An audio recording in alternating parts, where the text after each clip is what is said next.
What's going on, YouTube? And in this video today, I want to talk about how ego deaths is the key to you finally transcending to your millionaire version self. I also want to talk about how there's 3 phases of a relationship, right? You got your first phase, y'all in the lovey-dovey stage. The next phase is comfortability, all right? You finally seeing somewhat of the person who they really are behind closed doors. And then the last phase is compromising, which a lot of y'all don't make it to. I'm gonna give y'all an explanation on why. And last but not least, moving like the millionaire version self that you are already, okay? It's not a desire, it's not a goal, it's a becoming, and it's a mental shift that y'all have to align with. All right, y'all like, comment, subscribe, and let's go ahead and get into it. So the first thing I want to touch base subject on is the ego death, okay? So let's just break down the construct of the ego before we go into it, because we always hear about ego deaths. You know, this version of myself died and I finally started to see the world how it was, and it hit me so drastically. I know a lot of people, when it comes to ego deaths, they go through a life-changing scenario and they finally see more perspective than what they've essentially embodied, right? Your ego is a conformed identity that you've given yourself through the experience in life, right? So let's just say you grew up in the hood, you got into a lot of fights when you were younger, X, Y, and Z. You conformed yourself to this hard identity through everything that you've experienced and what you identified as hard. So through that experience, you embodying this cultivated mindset through the things that you've done, the people that you've met, the people you hang around especially, you walk through life, you know, all jolly, joyfully, or hard. Now, this is where the ego death comes in at. One day you face somebody, he may have been older,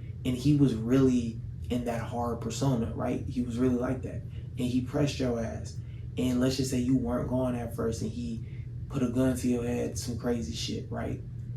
And in that moment, you finally snapped, right? The self-belief and identity that you conformed of you being this hard, subjective person, contrasting to the fact that you were about to meet death, because the way you identify a gun being stuck to your head, you're starting to see into the perspective of what you believe. I'm about to die. You know what I mean? I don't want to die. I'm scared to die.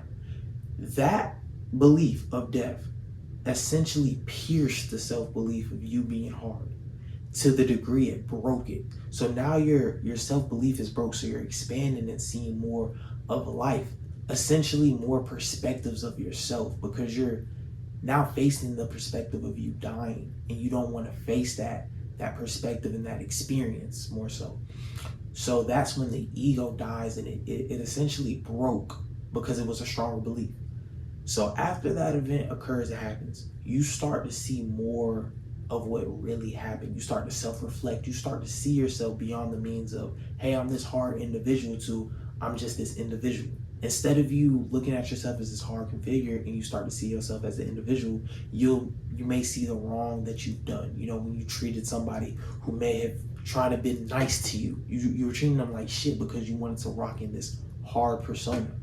So you start self-analyzing, you start seeing more, in I would say you start to see higher means of yourself too. It's not just bad things, it's good things. You may have seen opportunities that you missed out on because you were trying to be this hard person. You know, people you could have met and experienced a life with because you were trying to be this hard person, this hard configure. So you're starting to see more of what life really has to offer, and more of who you actually are and who you can align with at the same time.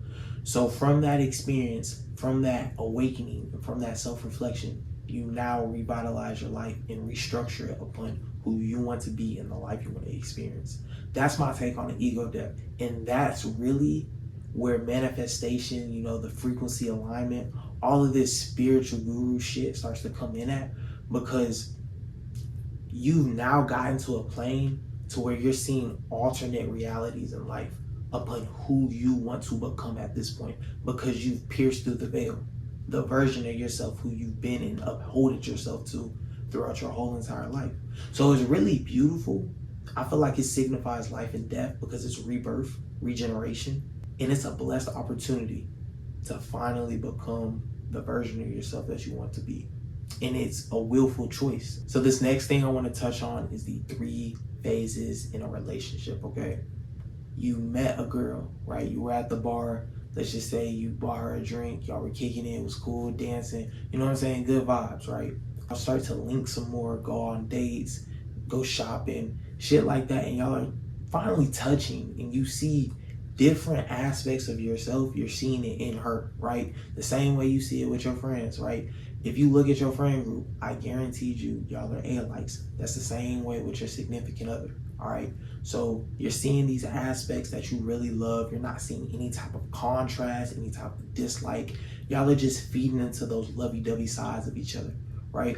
And that's what really progresses the relationship to higher phases, you know, essentially the beginning honeymoon phase, right? Then you start to get to the middle state, comfortability, all right? I would more so define this state as you start to see who you're really dating, okay? So think about this. Y'all been living together for a little bit, and you're starting to see certain things that she doesn't like, or certain habits she may have. She might be dirty. She may not clean up after she eats. You know, certain things like that that you don't fly. It's on the no-fly zone, right? But you overlook that and overstand it because you're still looking at her as that lovey-dovey version that you first met. But you're not understanding that that was a persona that she projected on you, right? Y'all all trying to just be perfect, and that's the fucking problem. That goes back to the ego death. You're trying to rock this persona that's not authentic and real. It's no balanced sides to it, okay? The nigga who tries to play hard, I guarantee you he has a funny side to him, a charming side, a smart side, an intelligent side, maybe a spiritual side. This is where I feel like awakening happens, right?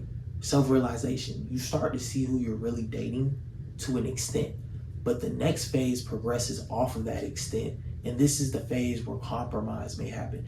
You see that she may be dirty because she doesn't really love herself and value herself, because it's all an inner reflection. Let's be real. If you're dirty on the outside, you're dirty on the inside, and that dirtiness is you don't care about yourself. You don't have some type of value for yourself, bro. Okay, you may see that she eats bullshit. She eats Cheetos and Takis all the time, and you start to see your values compared to her values, and then that middle line is the contrast. And the perspective within the contrast is she's dirty, she's nasty, she's this and that, but you still have sentimental love for her or value for her because you still see the good sides in her. You know, she's a good person, she's outgoing, you know, she's smart, she has all these characteristics that you value in a woman. Or it may be the projection of the fantasy woman that you want, right? Because I'm gonna give y'all the truth. I'm down to earth, so it ain't no fantasies and none of this shit. It's authentic energy.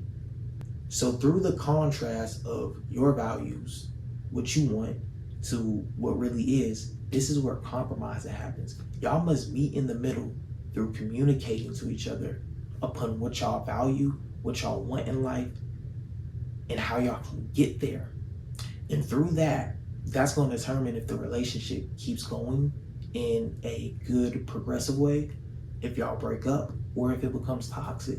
Because a lot of people won't compromise because they're toxic, but they'll stay together for sexual pleasures, egotistical reasons, right? Y'all have to subjectively look at it just like you look at your own life. It's a marathon, right? It's not a sprint, it's a pace. But that pace comes with different sacrifices at different stages while you're climbing the mountain. So compromising comes from the same compromisation that you give yourself, right? Through discipline, through focus, letting things go to get to higher accolades. I won't go out to a party this weekend because I got work to get done, right? It's the same thing in a relationship. To keep progressing with how relationships are based off of compromise, I want to talk about you and your own relationship, all right? The core that I want to touch in this is everything is not just sacrifice. Everything is evolution, right? I don't believe it's truthfully sacrifice because sacrifice is letting go of something to get to the next thing, but life is evolution itself. So it's just a current flow of energy. The base core of the energy stays the same. That's soul, bro. That's something that's eternal. The only thing that changes is what you give into that. What's the intentions, right? What's the self-beliefs? What's the thing that really drives and moves the energy? Your will, bro. So this is where I come to a point to say compromising is giving up something in the now for something later that's more beneficial. that's actually going to get you to, let's just say, the far end goal that you want, and also the goals ahead of that. Because don't just set one goal, right? Don't just set, let's just say you have a yearly goal, right? My goal as of 2026, right? You know, we got our champagne in, it's New Year's Eve. We finna cheers up to our goals, New Year's resolutions, and all that bullshit. If you ain't do it last year, you're not doing it this year. We got our champagne in, and I'm telling my mom, hey mama, I'm gonna get a better body, right? I'm gonna go to the gym every fucking day, triceps, abs, legs, all that shit, right? The long end goal by the end of the year, the long-term goal is I weigh, let's just say 220 pounds. I'm a certain level of ripped. I can run, let's just say 20 miles per hour, right? That's 52 weeks from now, right? Cut that in half, 6 months. 6 months, that's 26 weeks. 26 weeks, I'm gonna be 200 pounds. I'm gonna be lifting, let's just say 225, and I'll be running 20 miles per hour. Okay, cut that shit in half now, right? 26, 13. What will I be at 13 weeks from now? I'm gonna be X, Y, and Z. All right, cut that shit in half. What are you gonna be at 4 weeks from now? And then set a weekly goal. And the weekly goal is gonna be based upon the internal things that you can control, right? I can go to the gym 7 times a week. How hard are you gonna go in the gym? Okay, I'm gonna go, when I'm in the gym, I'm gonna make sure I maximize on every set. I'm gonna go into a failure, okay? How can you position yourself to go to a failure? Because it's a mindset, bro. What are you going to give up? What uncomfort are you going to give up so that you can keep going? What mindset shift from a base intention is gonna get you there? Why? Is it because you were fat, lazy before and everybody made fun of you and you want to change your self-belief because that's what you adopted? Okay, let that be the base intent and let's move on. Let's get it. This last one is moving like your millionaire self. And the core of this is just alignment. It goes back to ego death, okay? With your ego dying, it's a self-belief, right? If you move throughout your life through constructed self-beliefs, that's only going to get you so far. I believe in being at a state of consciousness, bro. A full transcendent state where you're just conscious as fuck of everything. You're not moving off of a self-belief, because self-beliefs are constructed off of a false version of yourself, because you're just consciousness. You're not the belief itself. Your soul is balanced. Your soul has hella characteristics in it, but you're defining it as that because it goes way deeper than that. Your soul comes from heaven, bro. Your soul comes from the divine. You can't captivate that in some type of third dimensional terminology. So because your soul has that divine spark in it, that's something that transcends up to a divine plane of existence. This is why I say being conscious, like the childlike state. Think about you when you were a kid. You didn't have self-beliefs. You were just conscious as fuck. When you get back to that state, I believe you really experience life a plane that life was supposed to be experienced on, right? You actually exist at that point because you're so aware. You become aware of the unseen that was always here, right? A lot of us, we live in accordance, going to the club, you know, drinking, talking to girls, just doing bullshit. And we live in accordance to that because that's our habits. We do it all the time, daily, X, Y, and Z. And the system has made that our mindsets, and we manifest that. That's not an actual accordance to life. Your experience to life, if you didn't have all these self-beliefs, these egos, all of that, you will live in a more divine accordance to how we were actually supposed to live as humans, bro.